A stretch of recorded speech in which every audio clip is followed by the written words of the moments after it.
우리 윤석열 대통령 뭐라 그럴까요? 이 근자감이라 그럴까요? 근거 없는 자신감? 예. 자기 확신이 좀 과잉이에요. 그게 한마디로 독선으로 나타나거든요. 독선이라는 게 내가 옳다, 내가 다 안다 이런 거거든요. 예. 그 독선이 오만과 불통 또 그게 틀렸으면 그게 뭐 굉장히 무능해지는 거고 예. 이런 쪽으로 연결돼서 굉장히 좀 안타깝게 보고 있고 대통령실의 대부분 정치를 모르는 사람들이 많다. 홍신영이 그러던데 홍신영 말이 아마 뭐 참모들 이야기하는지 모르겠는데 예. 대통령실에서 정치 제일 모르는 사람은 대통령이에요. 아하. 대통령의 정치라는 걸 이게 굉장히 힘든 겁니다. 이거는 검찰총장하고 다른 거잖아요. 그렇죠. 그럼 뭐 당정일체 같은 말은 당정일체가 무슨 당정일체입니까? 당과 대통령이 협력해 나가는 거지. 당정일체라는 거는 검사 동일체하고는 다른 거잖아요. 그렇죠. 근데 대통령은 무슨 검찰총장 하듯이 내가 딱 지시 내리면 예. 다 들어야 되고 자기 말은 다 옳고 자기는 늘 전능하고 세상에 그런 사람이 어디 있습니까? 네, CBS 라디오 박정희 한판승부 함께하고 계십니다. 윤석열 정부가 출범한 지 딱 1년이 됐습니다. 그래서 지난 1년을 또 제대로 한번 짚어보는 시간이 굉장히 중요할 텐데요. 그래서 오늘 특별히 이분을 모셨습니다. 유승민 전 국민의힘 의원님, 어서 오십시오. 예, 반갑습니다. 네, 두 분 반갑습니다. 네, 안녕하세요. 예, 안녕하세요. 안녕하세요. 예, 자, 이 시간을 1년 전으로 좀 돌려보면 네. 대표님이 이런 말씀하셨어요. 대통령에게 분열을 막고 민심을 합치고 경제 위기를 극복해야 한다. 그리고 25만 표 차가 주는 의미를 가슴에 새기고 국민 앞에 겸손하시라. 이런 말씀을 주셨는데 예. 지난 1년의 과정은 이 조언을 잘 들으신 걸까요?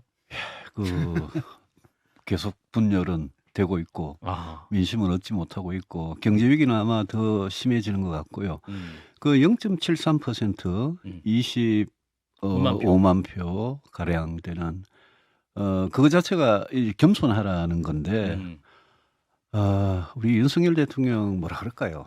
이 근자감이라 그럴까요? 근거 없는 자신감? 예. 자기 확신이 좀 과잉이에요. 그게 한마디로 독선으로 나타나거든요. 독선이라는 게 내가 옳다, 내가 다 안다 이런 거거든요. 예. 그 독선이 오만과 불통 또 그게 틀렸으면 그게 뭐 굉장히 무능해지는 거고 예. 이런 쪽으로 연결돼서 굉장히 좀 안타깝게 보고 있고 오늘 1주년 날이잖아요. 예. 오늘 같은 날은 좀 지난 1년에 대해서 민심이 딱 성적표가 나와 있잖아요. 그렇죠. 그러면 좀 반성하고 오늘 같은 날 좀 그 장관들이나 뭐 당대표 이런 사람들하고 점심 먹을 게 아니라 예. 오늘 같은 날 이재명 대표 불러가지고 아하. 점심 먹고 이랬으면 어떻겠느냐 싶어요. 지지율이 더 올라갈 수도 있겠죠. 아 저는 마음을 열고 아하. 더 겸손해지고 아하. 말 줄이고 듣고 그렇게 하면 지지도 올라갈 거라고 봅니다. 그런데 오히려 그저 마음을 열지 않는 모습 때문에 그렇게 되는 것이다. 제가 또 하나 지적하고 싶은 게 진실성이에요. 진실성. 우리 국민들께서 아하. 지도자 권력의 진실성에 대해서 아하, 예. 굉장히 민감하다고 봅니다. 음흠. 그 바이든 날리면 사건 같은 게 대표적으로 예. 아하. 야, 내가 좀 뭐 말투가 본래 거칠어서 좀 실수했다 이러고 지나가면 국민들께서 다 이해하시거든요. 딱 끝나고 지나갔을 텐데. 근데 했던 약속이나 했던 말에 대해서 아하. 뒤집고 아하. 책임은 아래 사람한테 미루고 음흠. 그런 부분들이 우리 지난 문재인 정부 때 제 같은 경우에는 뭐 5년 내내 그 뭐라 좀 지독한 위선 거짓 이런 데 질렸는데 예. 국민들께서 좀 다른 정권을 보고 싶었는데 아하. 좀 진실하지 못했다. 아. 그 점도 지적하고 싶어요. 그렇군요. 근데 이제 대통령이 어제 국무회의에서 한 말을 짚어보면 네. 거야 입법에 가로막혀서 필요한 제도를 정비하기 어려웠던 점이 있다. 그리고 전세 사기나 가상화폐 문제, 자산 범죄 원인에 대해서도 지난 정부 탓을 하는 모습이 보여서 이게 1년 됐는데 어제 국무회의 발언을 예. 언론은 그게 1년의 메시지다 이러는데 예. 제가 그거 처음부터 끝까지 천천히 읽어봤는데 네네. 이게 무슨 1년의 메시지냐. 아. 취임 1년 메시지가 되려면 예. 국정 전반에 대해서 아하. 이야기를 하시고 지난 1년에 대해서 반성할 건 반성하고 그다음에 본인이 강조했던 개혁 있잖아요. 그렇죠. 3대 개혁 플러스 저출산 복지 이런 분야 개혁이 얼마나 중요합니까? 그렇죠. 그거 이야기하고 앞으로 4년 동안 지난 1년을 되돌아보면서 앞으로 4년 동안 내가 뭐 하겠다. 비전. 이 말씀이 있어야 1년 메시지지. 어제 같은 경우에는 보면 그 안에 제일 중요한 건 국민들 지금 민생 경제 때문에 굉장히 힘드신데 그렇죠. 민생 경제에 관한 이야기가 하나도 없어요. 유일하게 전세 사기 그러네요. 그거 전 정권 탓한 것밖에 없고요. 그래서 어제는 저는 1년 메시지라고 보기 힘들어요. 오히려 오늘 뭐 짧게 나온 영상. 초심을 잃지 않고 국민만 바라보고 일하겠다고 하신 말씀. 예. 뭐 그게 짧지만 그게 오히려 낫더라고요. 그렇군요. 근데 이제 대표님이 조금 전에 근자감, 자신감 말씀하셨는데 사실 윤석열 대통령의 지금까지 대통령 과정을 보면 이제 본인의 소신대로 했을 때 검찰총장까지 갔고 또 본인의 소신대로 그 뜻대로 했더니 또 대통령 당선까지 갔단 말이죠. 근데 그런 과정을 경험을 이분이 했기 때문에 이게 다른 사람 말 좀 듣기 어려운 측면도 있겠다라는 진단하시는 분이 있습니다. 그러니까 정치를 안 해보고 예. 들어가가지고 바로 대선 후보가 되고 대통령이 됐잖아요. 그러니까요. 그러니까 아까 이 자기 확신 이게 막 아마 뭐 넘쳐날 겁니다. 예. 내 방식대로 해가 이겼으니까. 실패를 하지 않았다. 그런데 대통령의 정치가 우리 정치에서 얼마나 중요합니까? 그죠? 예. 근데 오늘 뭐 아까 그 홍준표 시장이 제가 바깥에서 듣다 보니까 이재명 대표 만났을 때 예. 대통령실에 대부분 정치를 모르는 사람들이 많다. 홍 시장이 그러던데 홍 시장 말이 아마 뭐 참모들 이야기한지 모르겠는데 예. 대통령실에서 정치 제일 모르는 사람은 대통령이에요. 아하. 대통령의 정치라는 거를 이게 굉장히 힘든 겁니다. 이거는 검찰총장하고 다른 거잖아요. 그렇죠. 그럼 뭐 당정일체 같은 말은 당정일체가 무슨 당정일체입니까? 당과 대통령이 협력해 나가는 거지. 당정일체라는 거는 검사 동일체하고는 다른 거잖아요. 그렇죠. 근데 대통령은 무슨 검찰총장 하듯이 내가 딱 지시 내리면 예. 다 들어야 되고 자기 말은 다 옳고 그렇죠. 자기는 늘 전지전능하고 세상에 그런 사람이 어디 있습니까? 예. 국민들께서 바로 그 지점을 지금 실망하시고 그 지금 많이 기대를 접는 거거든요. 여론조사상에 드러나는 거 내용을 그럼요. 보면. 그래서 저는 대통령께서 4년이나 남았잖아요. 그렇죠. 얼마나 중요한 시간이 남았습니까? 그렇죠. 그 좀 진짜 좀 진지하게 반성하시고 국민들하고 이야기를 뭐 1시간 동안 59분 혼자 떠드신다 그러는데 그게 아니라 59분 듣는 그런 좀 대통령이 되줬으면 좋겠다. 오늘 메시지도 그렇게 나왔더라고요. 그 통치 철학에 걸리적거리는 사람들은 과감하게 정리하라. 설득할 필요 없다는 말이잖아요. 잘라버리란 얘기죠. 하긴요. 근데 설득해야죠. 그럼 대통령께서 왜 도어 스태핑 그 11월 달에 중단하시고 네. 더 이상 안 하십니까? 도어 스태핑이랑 매일 하는 거는 전 무리라고 봐요. 근데 바이든도 그러잖아요. 워싱턴 포스트가 바이든한테 왜 손쉽고 좋은 언론 매체하고 인터뷰하냐. 우리 대통령이 그렇잖아요. 예. 1월 초에 조선일보하고 인터뷰했잖아요. 예. 그럼 친년 인터뷰. 그 언론들이 국민들을 대신해서 질문을 하는 거거든요. 국정 전반에 대해서. 그렇죠. 그러면 언론들 앞에 서서 마이크를 잡고 불편해도 보수 언론이든 진보 언론이든 기자들이 이야기하는 거는 국민들 대신해서 묻는 거니까 예. 들으셔야죠. 그 야당 의원들도 마찬가지. 야당 대표, 야당 의원들도 국민들 대신해서 이야기하는 거니까 그 대통령실 자주 불러가지고 그분들 좀 너무 쉽고 편하고 자기 말 듣는 사람들만 상대를 하시니까 예. 정확한 민심을 이분이 과연 아시느냐. 그걸 제가 잘 자신할 수가 없어요. 근데 그렇게 된 경우에 지금 말씀하신 조언들을 실질적으로 저 대통령실이나 내각에서 누가 전달한 것이 가장 좀 효율적일까요? 뭐 누군가는 뭐 라디오를 듣고 아실 수 있겠지만 누군가는 전달하고 좀 안에서 그런 움직임이 보여야 되는데 당 대표가 하는 거 아니야? 원래? 당 대표가 해야죠. 당 대표하고 최고위원들이 그런 거 하라고 뽑아준 거죠. 대통령한테 그런 말 하라고. 예, 그럼 당과 대통령 관계가 수직적인 관계가 아니라 예. 당은 당대로 대통령한테 할 말을 할 수 있어야 되고요. 장관들이나 청와대 수석들도 예. 그 자리를 지키려니까 말을 못 하는 거지. 아니, 자리 목내놓고 이야기를 해야죠. 왜냐, 윤석열 대통령 이 지금 5년이 우리나라 이 긴 역사로 보면 정말 뭐 안 중요할 때가 있습니까만은 지금 정말 중요하거든요. 무슨 그렇죠. 뭐 인구 문제, 뭐 기후 그렇죠. 변화, 뭐 네. 우리 경제, 복지, 노동 엄청나게 중요한 시기 아닙니까? 그렇죠. 이럴 때 말을 해야죠. 대통령이 틀리게 알고 있는 게 훨씬 많다고 저는 봅니다. 근데 아무도 무서워서 말을 못 하죠. 무서워서 말을 못 한다. 당은 공천 때문에 무서워서 말을 못 하잖아요. 공천을 대통령이 주는 건 아니지 않습니까? 대통령이 주는 거잖아요. 아니 그거 하려고 지금 100% 그거 하려고 지금 당을 전당대회를 이 모양으로 치른 거 아닙니까? 예. 지금 김재원 태영호 최고 제가 윤리위 일을 지금 보면서 6시에 오늘 시작했죠. 지금 하고 있잖아요. 예.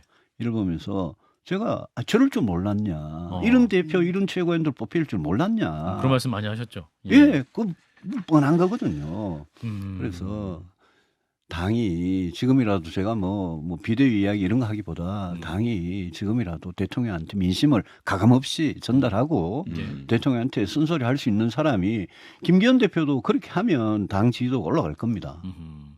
이제 6시에 윤리 시작됐는데 징계 수위가 어떻게 될까요? 태영호 최고위원이 이제 오전에 사퇴 의사를 밝히기도 했는데 예. 그래서 뭐 참작될 것이다 이런 전망도 했는데 이게 그저께 윤리위원장이라는 사람이 나와가지고 네. 무슨 뭐 최고위원 사퇴하면 예. 예? 좀 징계를 이렇게 감해줄 것 같이 이야기를 했잖아요. 그렇죠. 그리고 그걸 뭐 또 뭐 어제 오늘 계속 그러고 언론에 얘기를 오늘 하고. 부위원장까지 그러고 저는 둘 다 다음 총선에 못 나올 정도로 징계가 있어야 한다고 봅니다. 김재원 엄한 최고, 징계가. 태영호 최고 둘 다. 김재원 최고 이야기한 거는 그거는 뭐 워낙 중요한 거고요. 음. 태영호 최고도 마찬가지예요. 예. 근데 태영호 최고하고 김재원 최고 다른 게 녹취록의 유무죠.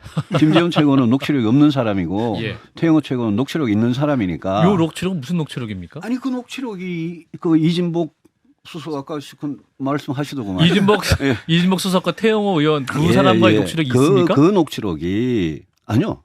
그게 아니, 태영호 의원 녹취록. 태영호 의원이 이제 그 대화했다는 보좌관사의 녹취록. 예. 이진복 태영호 사이의 녹취록은 제가 있는지는 잘 모르겠어요. 그런데 이 문제가 박근혜 전 대통령이 2년 징역형을 받은 거고 그렇죠. 윤석열 대통령이 당시에 수사 책임자였습니다. 공천 개입 문제. 그죠? 불법 공천 개입. 예.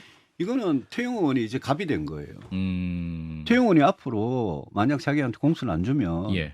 아니 이거 사실이었다라고 언젠가 뒤늦게 이야기를 해버리면 어떻게 됩니까? 그 즉시 바로 수사가 이루어져야 되는 일입니다. 갑자기 이렇게 생각이 났는데 그때 말했던 것 같다라고 또 막 갑자기 태영호님이 말을 하시거나.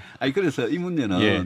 윤리가 밝힐 수 없는 문제예요. 그러니까 윤리는 이걸 무슨 검찰이 플리바게닝 하듯이 딜하듯이 지금 넘어가는데 저는 윤리가 이번에 태영호, 김재원 최고 두 사람에서 징계할 때는 예. 왜 징계를 하는지, 아하. 왜 그 정도의 징계를 하는지에 대해서 분명한 근거를 밝혀야 됩니다.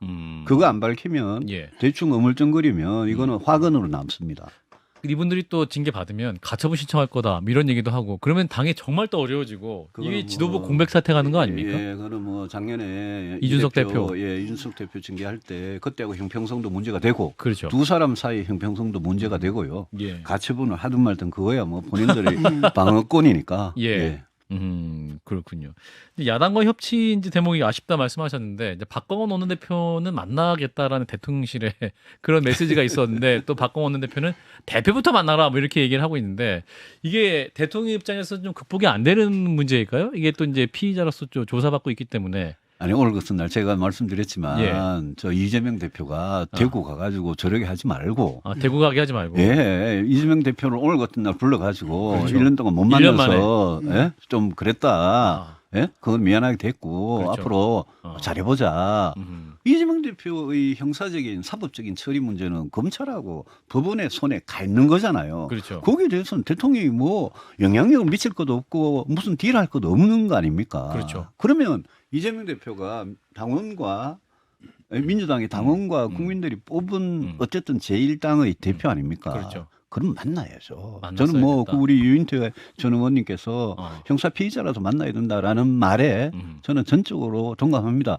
검사들 형사 피의자 많이 만나봤을 거 아닙니까? 만나시면 되는 거죠. 뭐. 검사 때 만나. 아니 뭐 대통령실에서 오늘 김관진 전 국방장관 혁신위원으로 임명한 절차에 대해서 하면서 이제 지금 유죄로 재판받고 있는 사람 아니냐는 기자의 질문에 아니, 확정이 안 된 분들은 모실 수 있다 이렇게 얘기를 한 걸로 봐서는 대통령이 충분히 그런 논리적으로 돌파해서 이재명 대표 볼 수도 있을 것 같은데 굉장히 아쉬운 부분입니다. 예. 자, 내년 총선 이제 1년도 안 남았는데요. 예. 현재 김기현 대표 리더십으로 과연 내년 총선 전망이 이제 과연 밝을 것이냐 이런 걱정하시는 분도 있습니다. 대표님께서는 어렵습니까? 김성희 소장님 계십니다만은 저희들은 민주당만 믿습니다. 네. 근데요. 예. 민주당이 이재명 방탄이라는 그 먹구름 예. 이 위에 쫙 있고 아하. 그다가 돈 봉투라는 게 얼마나 시대착오적인 방법입니까? 전당대회 돈 봉투 봉투에다가 사건. 돈을 넣어가지고 돌리는 게 예. 돈봉투 사건에 대해서 받았다는 사람이 아무도 안 나와요 지금. 예? 그리고 그러네요. 그거는 검찰에 맡기고 예. 이제 돈봉투 민주당에서 돈봉투 당에서 드디어 이제 코인까지 갔어요. 코인당으로 한 단계 뭐 그게 업그레이드 된 건지 모르겠는데 돈봉투 얘기 안 나옵니다. 이제 코인 예, 얘기. 코인당으로 이제 가는데 예. 코인을 가지고는 보니까 한 사람 딱 지금 걸려 있으니까 김남국 의원. 그걸 가지고 뭐 자체 진상 조사를 한다고 그러고 예. 코인을 매각하라고. 코인 매각이 지금 뭐가 중요합니까?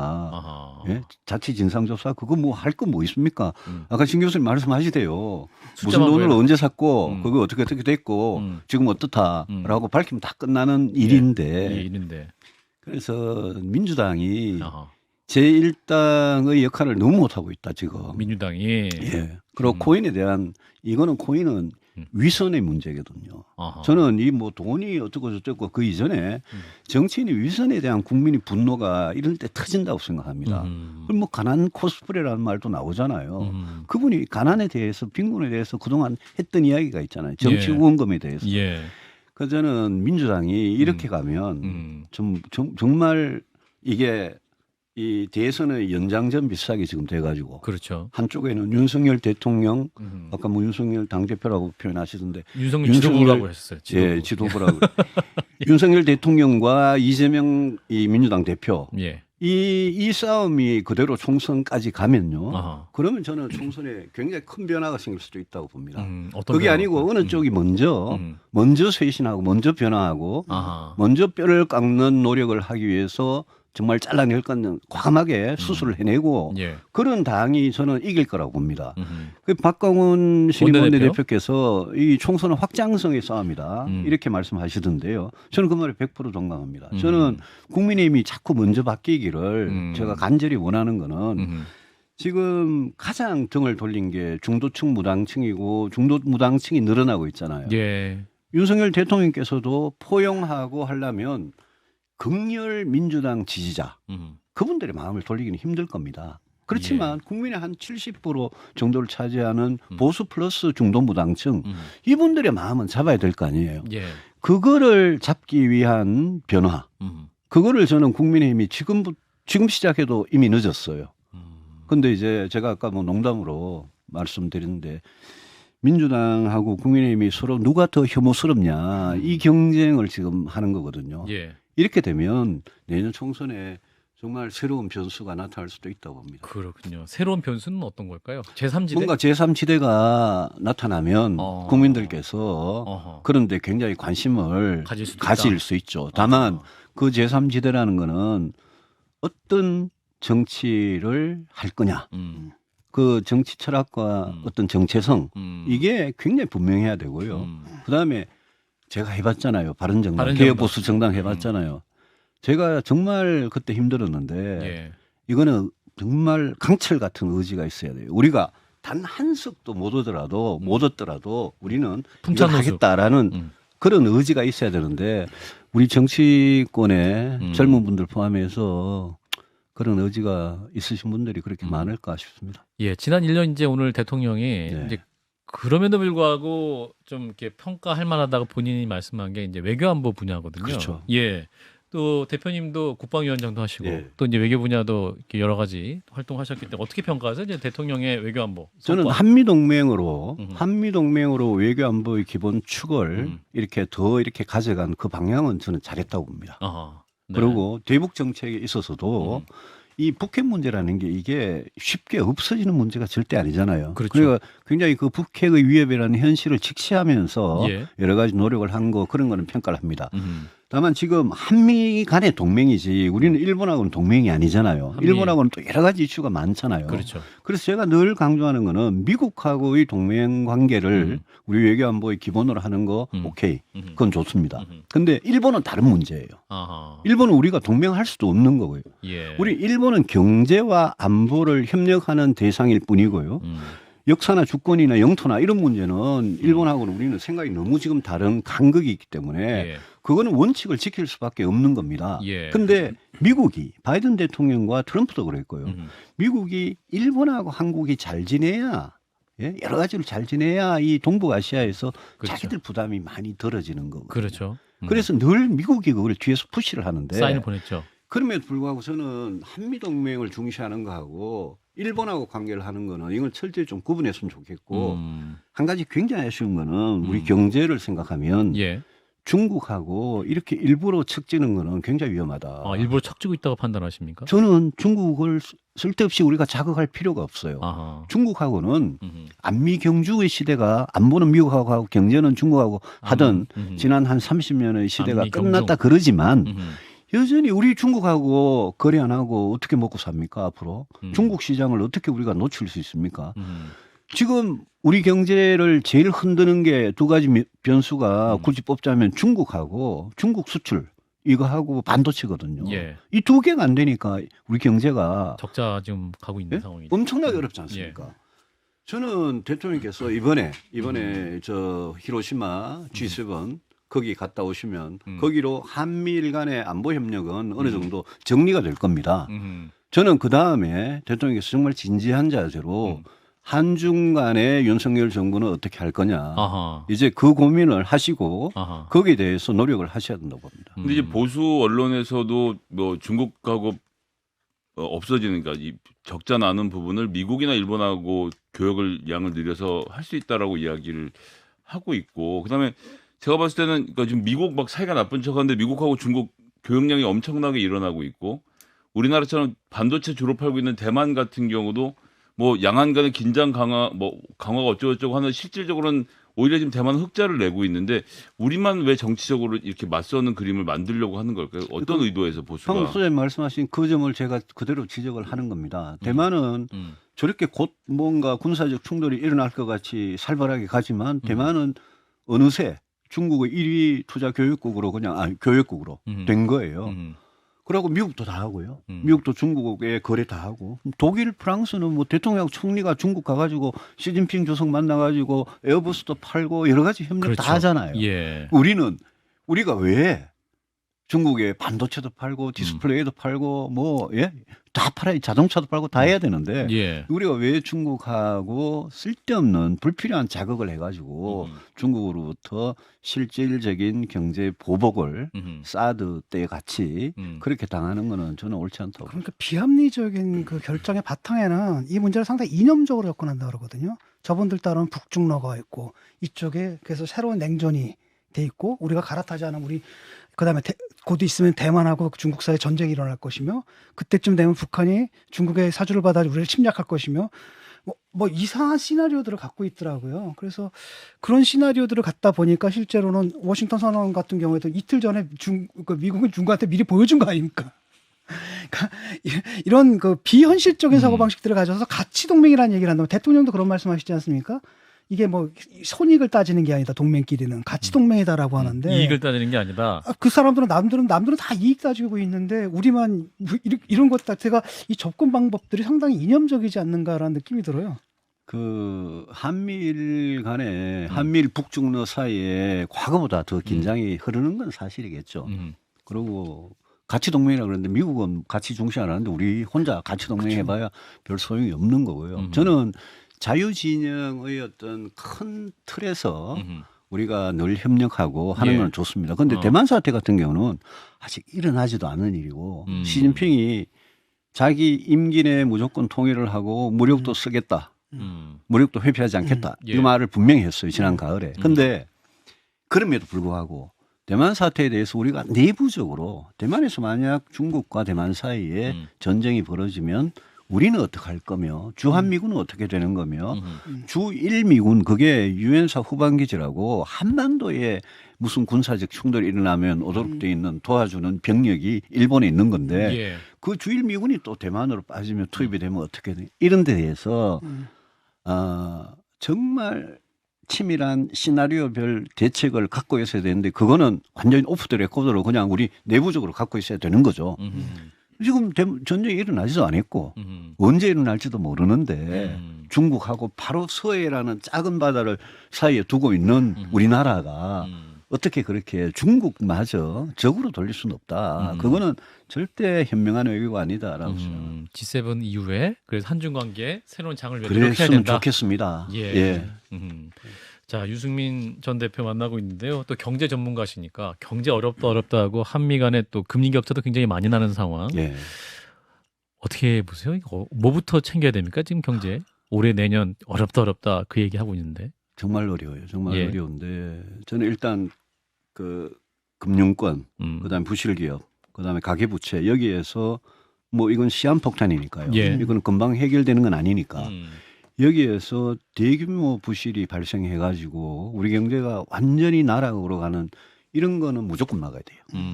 그렇게 한번 가면 IMF 위기 때, 금융위기 때는 뭐 좀 덜 겪었지만 대규모 부채 IMF 부실. 위기 때 겪어봤잖아요. 대규모의 이 성장의 추락과 대량 실업과 대량 도산이나 이런 게 발생하지 않도록 매니지해 나가는 거는 이거는 뭐 늘 1번이고요. 예. 그 밖에 경제에 대해서 정부가 국가가 개입해가지고 크게 할 수 있는 거는 저는 많지는 않다고 봅니다. 오히려 아까 중국과의 관계 같은 게 이게 우리 경제에 굉장히 중요해요. 우리는 지금 수출이 안 되는 게 굉장히 큰 문제거든요. 그렇죠. 우리는 일본이나 미국하고 다른 경제입니다. 우리는 수출을 먹고 사는 거고 그 사람들은 내수 시장이 너무 커가지고 수출 잘 안 돼도 끄떡없는 경제들이에요. 예. 우리는 안 그렇습니다. 그렇기 때문에 이게 중국 관계를 제가 자꾸 강조하고 우리 국민들께서 지금 이 뭐라 그럴까요? 일종 중국을 싫어하는 감정 이런 게 굉장히 높은 상황에 있는데 그럼에도 불구하고 경제는 실익이고 우리 일자리고 우리 기업들이 문제니까 예. 그 문제 챙겨야 된다는 말씀을 드리고 싶고 예. 이럴 때 지금 이 정부 들어와서 그 제가 3대 개혁 이야기를 잠시 드리면요. 예.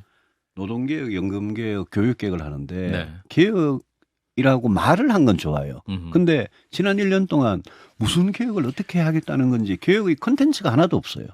그렇죠. 거기다가 윤석열 정부 임기 5년 여기에서 제일 중요한 문제 저는 우리 CBS도 열심히 강조하시던데 저출산 문제. 저출산 인구 위기라고 생각을 하거든요. 그래서 그런 부분에 대해서 오히려 대통령이 경제를 하루아침에 좋게 할 수는 없지만 대통령이 그 다음 미래를 위해서 개혁을 하는 거는 그거는 대통령과 정권의 의지에 달린 거거든요. 그래서 개혁을 하시겠다고 했으니까 예. 거기에 복지와 인구 문제를 포함해서 4년의 임기 동안 그걸 좀 해주시면 그러면 저는 굉장히 좋을 거다 생각하고 경제가 어려울 때는 정부가 할 수 있는 가장 중요한 일은 양극화 거기에서 정말 추락하는 빈곤층, 서민층 예. 이분들에 대한 아하. 도움을 드리는 겁니다. 그 부분이 후보 시절에 복지는 두텁게 하겠다 이렇게 늘 강조하셨잖아요. 그렇죠.